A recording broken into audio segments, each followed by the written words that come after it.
Welcome to the Peaceville Days podcast series in collaboration with Life is a Hideous Thing, the official Dave Pybus podcast. Peaceville Records, a label that started in 1987 and remains fearlessly independent to this day, one which has never been afraid to take risks and do things differently. Its core mission? To always challenge and push the boundaries musically. I worked there from July 1990 to October 1993, been involved with some of the label's most influential signings. This episode of the Peaceville Days podcast series features Darkthrone.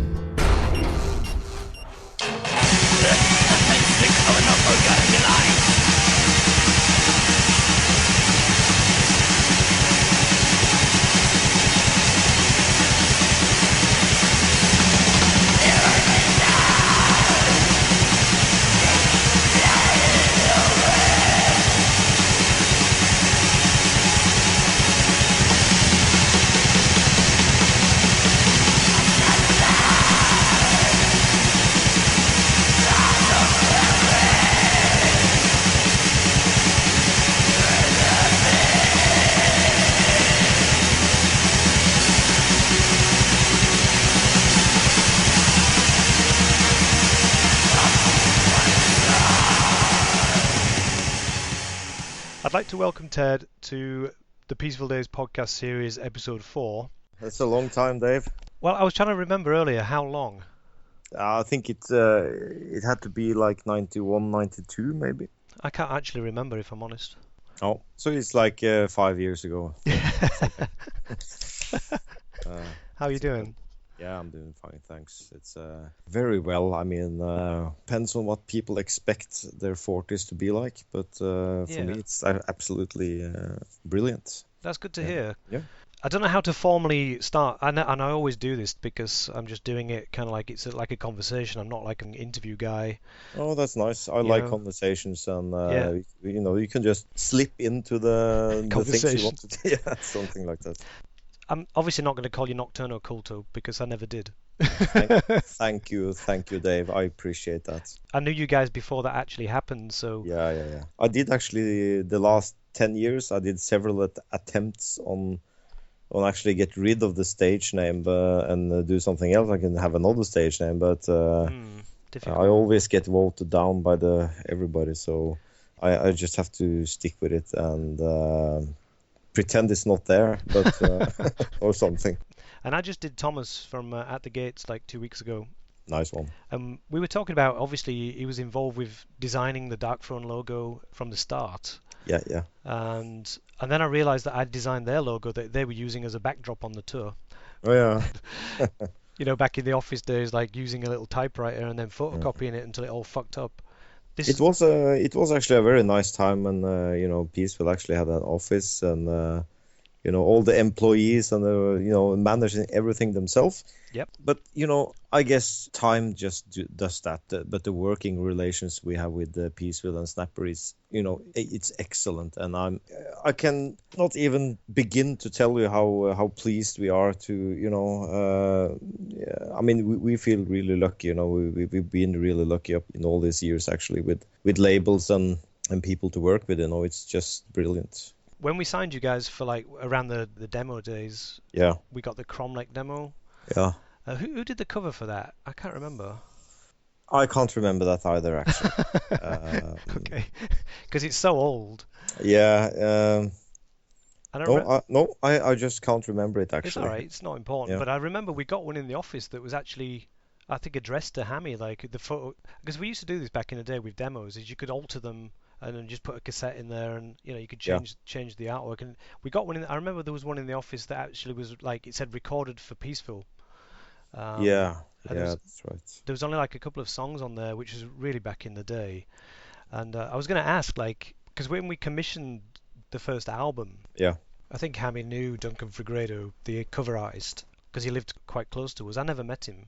I guess from the demo to then having that first album cover, you guys, I mean, you were very young. I were 17, 18 years old. Yeah, that's right. Yeah, we were pretty much 18. I think we had one 17-year-old in the band, and but we were young, and this is what, like, with so much dedication we had to play music. This, of course, it's like a dream getting signed and actually releasing a record. And I remember receiving Salsa Journey as CD first in the mail, and back then there wasn't any. You couldn't burn your own CDs, so when you put on the CD in the CD player and it says track 1, and that's your track. I thought, this is my track. This is our track. Nobody can take that track from us. But that's different. Yeah. Do you still feel like that now when you get new albums out? Well, only on the vinyl, of course, because today those tracks I saw as a track on the CD player is just a file. Yeah, it's a file today, and everybody has files. Definitely not as cool, but I get this, of course, the same vibe I get always from vinyls. It's real. I think you've been in a lucky position where virtually, I'm sure all of your back catalogue has been on vinyl. Yeah, I think for us, it's just, I think we just take that for granted, Yeah. Spoiled maybe, I don't know, but there's obviously for metal and rock music, there's always people want to have physical formats, and so I guess it's always the vinyl will stick around and the physical format will stick around for many, many years. I know the people predict otherwise, but I disagree. Do you have any of those old white labels, like the test pressings? I think I donated a couple of them to a record store in Oslo. That is the coolest record stores in Oslo. Because I think I've got a couple. I can't find them, but I don't ever remember giving them away. Yeah. This is years later, when I think 94, when the office was kind of closing down, and I'd already left late 93, and Hammy called me and said, I got to get rid of this vinyl somehow. You're going to have to come and take it. And exactly. I think I picked up a few pieces then, but I don't know, it's eventually over years got smaller and smaller because, the original pressings, I guess, worth a lot of money now.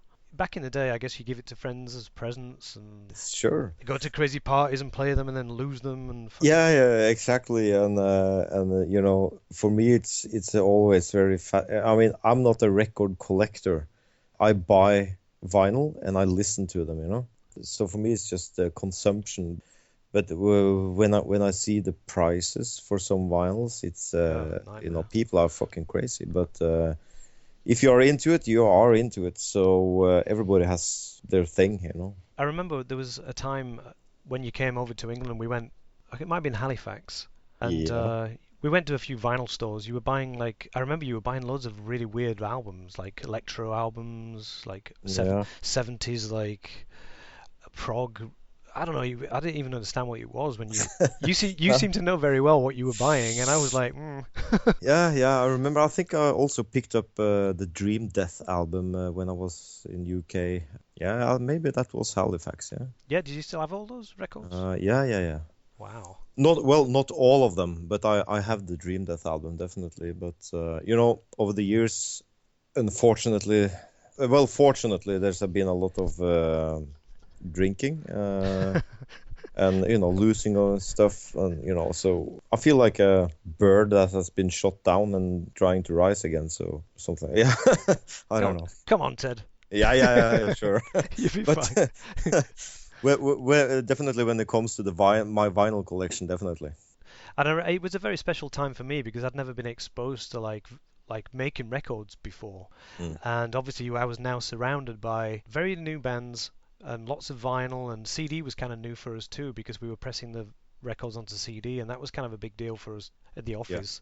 Yeah. I think CDs were kind of new, like 1990. I don't think Autopsy's Severed Survival we had on CD. It was like, wow, we never thought it'd go on CD. No, and that's 1990. That's like 10 years after the CD player was came on the market. So it's it took a long time for a lot of bands to appear on CD actually, and I remember Bathory was one of them. I think their CDs didn't came out.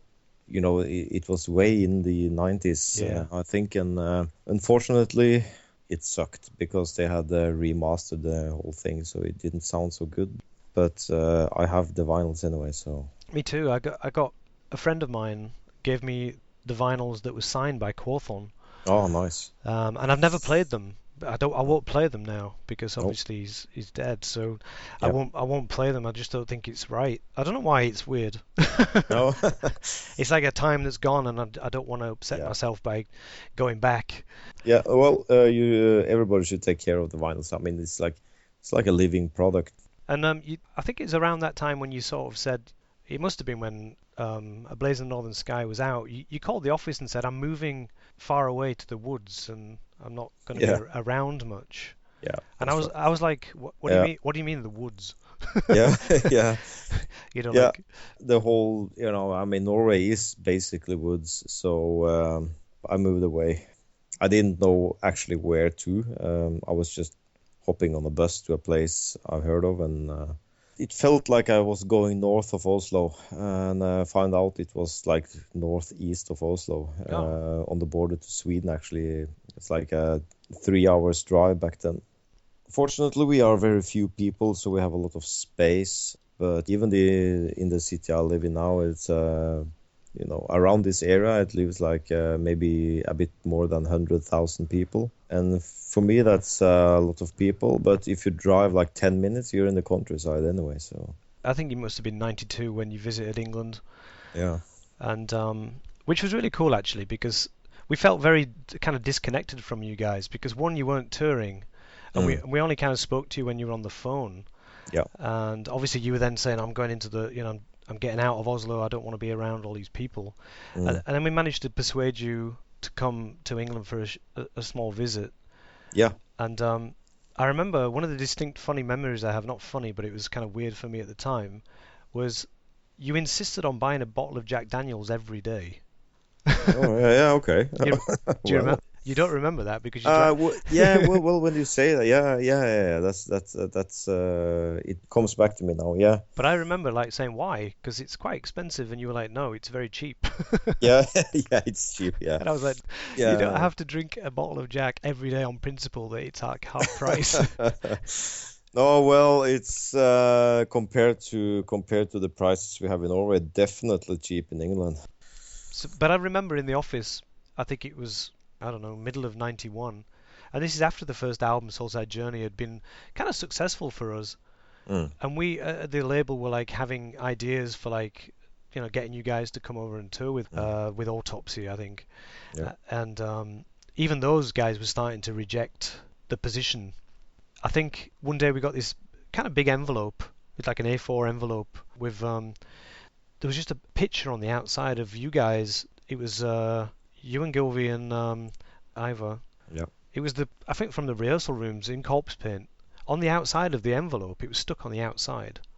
And obviously when I got it in the mail, because I used to go get the mail from the box, so I saw it first. I didn't open it. I just looked at this package from you guys, and it had this image on the outside. And I was like, I've never seen you guys wearing corpse paint before. What's going on here? And then obviously Amy opened it up, and there was this letter with a cassette of I think it was like a Blaze. Yeah, it was probably the album.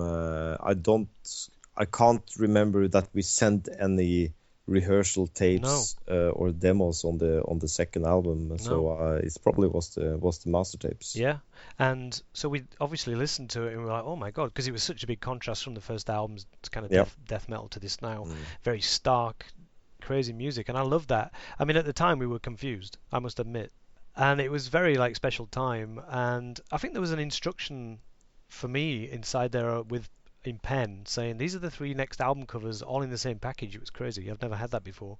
Yep. And there was a slide with the artwork. It was just like the first 3 covers in black and white, and we didn't really realize what was going on until we just took you guys' word for it. For us, we were like kind of, I don't know, it was a fun time. I remember it being very cool.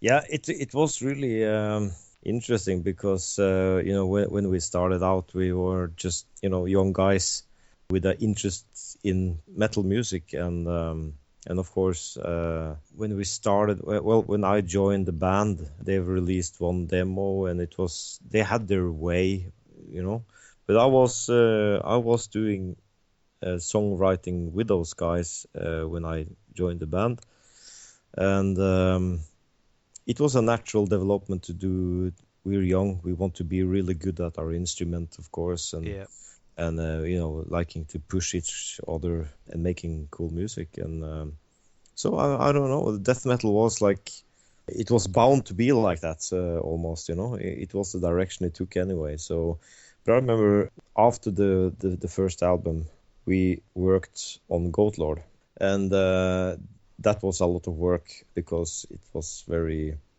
a lot of things going on in the music, and like really progressive. I used to have the cassette of that without the vocals, obviously. Yeah. And I used to listen to it in the office like every day because it was, I don't know, we thought that was the natural progression from Soulside Journey to A Blazing Northern Sky, and yeah, it was. And it never came out. It was just disappeared. And yeah, we released it in '96 as an album. But the thing is that one day we were just listening to primitive music, like Motorhead, Black Sabbath, Bathory, stuff like that, and a lot of other things that is much more primitive. So I think I got this feeling of, why are we painting ourselves into this corner, with a lot of things, we want. It was like, it must be a much more freer kind of experience to see the long lines in the music. Gylfi's drumming in particular was more closer to like someone like Neil Peart on Goat Lord than it was, and obviously on The Blazing Northern Sky I could feel that influence still. We were still like playing in a very expressive way, and obviously the later albums that all disappeared and it became very linear and sort of a different atmosphere, and like Under a Funeral Moon, I've listened to it recently, and it's still for me like pretty musical. It wasn't until Transylvanian Hunger and afterwards that you guys became really cold. Just getting colder and colder for each year. Yeah, and I couldn't believe how you guys managed to pull it off. No. I think Under a Funeral Moon is a result of us trying to get really rid of the old stuff, I mean, we had all the time in the world, and we were just, a three-piece, and we were destined to make the blackest black metal album ever released. That was our actual goal, I think, because now we actually have the chance. We are onto something now. Let's make it real, I think you guys said something very interesting. A Blazing Northern Sky was like recorded very fast. Yeah. I think it was like recorded something like 3-4 days and then mixed in like a couple of days. So it was like a week. It was really fast. And then you guys called up for the next album and said, we want 2 weeks of studio time. And we're like, all right, so it's going to sound better then. And he went, no, we're going to make it worse. Yeah. We were like... Yeah, and I don't think we used 2 weeks on that album either. It was just 1 week. To give it that bleak sound was something that you had to achieve. And it obviously was very effective. Yeah, and both we were in the same studio for both A Blaze in Northern Sky and Under Funeral Moon, but we had different engineers on both of those albums. And the engineer on A Blaze in the Northern Sky, it was a guy called Eric. He was really, I mean, both of them were very, very professional, but they were very different in how to approach this kind of music. And the guy doing A Blaze in Northern Sky, he was very concerned about not doing anything. You can't have too much of this because you will ruin the whatever. But when you listen to A Blaze in Northern Sky, it's a very, very well balanced album. The sound, and but of course the floor tom didn't get the the blasting sound we really wanted it to be on A Blaze.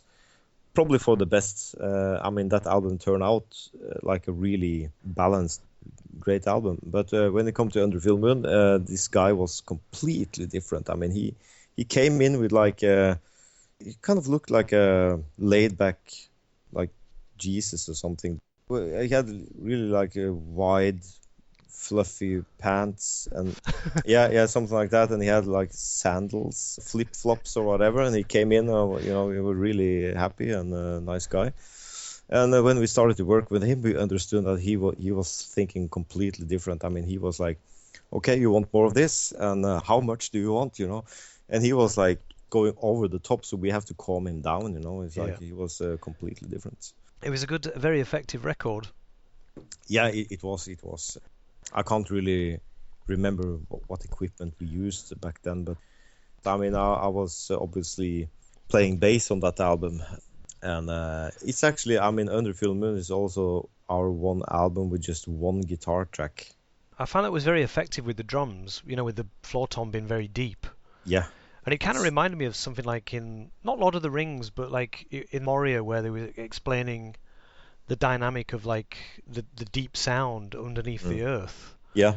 You get used to this sound for like 3-4 minutes, and then you don't hear any like bass, and then suddenly this sound drops. And it was like very effective. It was kind of scary, especially if you were listening to it at the time. You'd never heard anything like it before, and you were in the dark checking out like the sonics of the album, and it's like, oh my god, it's kind of scary. Yeah, and I think that it was what we were looking for as well, that people should have this soul freezing kind of experience listening to that album. And I think it was very effective. It did it. Thank you, Dave. Thank you. It scared me to death. I thought that the floor tom going off was someone breaking in the house. Yeah. Because it was very different, like stark sound in the background. It was like really, really cool. Oh, that's great. Yeah. So and then going back onto the album for Transylvanian Hunger, the artwork, I was just about leaving the label at the time, and I remember getting a phone call from someone in the office asking where the cover slide was, because they were having a problem finding it, and it was getting to like the time when you guys needed to put the record out. And I had no idea what I'd left, like maybe a few months before, so I don't know where the slides were. And I think when I saw the finished album cover, I was kind of disappointed, because obviously I'd worked with the two other covers and it was very like black and white, and then this one looked different. It looked wrong to me. And I only found out recently that the story goes that the slide was lost, and then you guys had to use a photocopy of it that someone had. Yeah. Oh man, I was so heartbroken. I was like, oh, how the fuck they fucked the cover up? And not you guys, not you guys, but no, there's a lot of coincidences, I think, when it comes to Darkthrone anyway. Yeah. Both in the recording perspective and the way it was presented. Yeah. It's important for us to let the band live its own life, if you understand. It's like we have definitely some ground rules, and one of those rules is not using a metronome in studio, and also, I mean, after 2005, when we got our own recording equipment again, our own studio, we are recording drums and one guitar live. Wow, no one does that now. No one does that now, and it's because for us, I think it's important that people, when they listen to our records, you can actually hear it's people enjoy playing, and they're actually people playing this. Yeah. It's not that we are thinking we have to do it this way, but it's the way we feel it's natural for us to do with this band. So it must be a godsend just being two of you. Oh yeah, because obviously being in a band with 6 people was a nightmare. I can't really imagine how that will be. I mean, we have a very, very easy time, of course, because playing together for so long leaves us with this thing. I mean, we understand each other's way of thinking music and playing music, so we don't really run into any unnecessary problems with the music, and we. I think it's like old football players when they say that the team gels and everybody knows what they're going to do, because they play together a lot, so you kind of know everybody's tricks. You know what I mean? Yeah. You know your moves. You know you're not going to be able to run too fast or whatever. So you don't kick the ball too far forward for them. Yeah, exactly. For me, that it sounds like a nightmare, but yeah. But of course, we don't tour. I mean, so we don't ever had that kind of problems anyway. So. Do you regret not ever touring? No. I don't regret it, and it's like I really, really seriously doubt we will ever play live, because then we have to use a whole year, just to prepare for live. Because if we should prepare for it, we will of course play several shows in 18 months, and using so much time to entertain people on the stage. I don't know. Yeah, and I won't do that because I miss out on the other things I usually do in the summer and in the winter, you know. And I'm a guy that likes my routines and, you know, my quietness. And I think also playing live now will of course means, I mean, it will be like big business, you know. Yeah. And big business equals pressure, and I don't like pressure. No. And I know Gilver don't like pressure either. And we have to enjoy what we are doing, otherwise we can just don't play, you know. Yeah, of course. So we're trying to keep this as healthy as possible, because making the albums and making the music, that's what's important to us. And that's what we want to leave behind, you know, and not some kind of a epic stage show, you know. It's not for us. It's for other people. I mean, other people, go ahead, but for us, I don't think so. I think you guys are very, very lucky in that respect. Yeah, I think so. Stick to your guns, man. I think we are going to do that, and it's for our own mental health situation, and suddenly, I mean, I can get really easily bored with myself as a person, you know. Yeah. Like, I mean, if I am to expose myself, or what, I mean, who am I, you know? I like to play music, you know, and I like the quiet lifestyle. You know, I can understand rock and roll, you know, but I think we never were any. Well, maybe we had a little rock and roll kind of personality period in our life. I mean, everybody has it, but I think the people I knew back in the days playing in other bands, and myself and you know, everybody I knew was like coming from another kind of place, you know, where we try to see ourselves as I don't know, Northern Kings. I don't know. Fuck it. No. I don't know what to say, but you get my. I do. I totally understand you. And another shocking thing for us in the office was we got the phone call that you guys had decided that you weren't ever going to tour. You know, you said we're not playing live anymore, and you guys are still very young, so we thought that was natural. But then you called the office and said, no, we've hit posers, hit people, we're not going on tour. So I was then left with this conversation on the phone. I put the phone down, and I was like, well, they're not going to lose anything by me booking a tour in England for like 5 days, get it all in the press, Darkthrone are going to go on tour, and then cancel it, and then put out a press release of just what you just said, which is basically everybody's posers, we hate everyone, we're not going to tour ever. And that's what I did. Yeah. But it got in the press that you guys had said exactly what you said. Yeah. And I said to Hammy, like, it doesn't make any difference because they're not going to come anyway. Oh. They haven't hurt anything because they've already said they're not coming. All you've done is given you guys like a really cool position, the fact that you've just called everybody posers. Yeah, it's funny, you know, because as you say, I mean, being so young, you should think that it's very natural for us to, of course, we want to exploit this new kind of opportunity we got, you know. But it wasn't like that. Obviously, we didn't like traveling back then either, so. I was very lucky with that because obviously it could have blown up in my face. Quite badly, but I think the promoter knew. He knew that it was just like, nah, this is never going to happen. But I don't think I've ever told anybody that. I haven't really thought about all those old things, you know, for many years. And, there was another thing that I did that I might have originally been a mistake. And on A Blazing Northern Sky, I put the date 1991. Yeah. And obviously you guys recorded it in 91 and it was released in February 92. Yeah. So it should have said technically 92. But I was very young with the artwork and maybe I fucked it up there. But in reality, in my heart, I didn't want to change it because the album was recorded in 91 and that's when you guys were trying to make the statement as fast as possible. Yeah. You know, like it didn't want to come out in 92. Yeah, I mean, this has always been confusing to me as well, actually. I mean, Salsa Journey came out in 1990. Yeah, 1990, yeah, something like that. Yeah, okay. Possibly. Yeah, possibly. I have no idea actually, because all those release years has been like, there's been a lot of disagreeing, and I think when you say it was actually released in February 92, it makes more sense for me because I've been in a lot of positions when I had to think about when was this album actually released, you know. So it was a mistake. Yeah. All right, so Soulside Journey was released in January 91, so this was maybe a year later.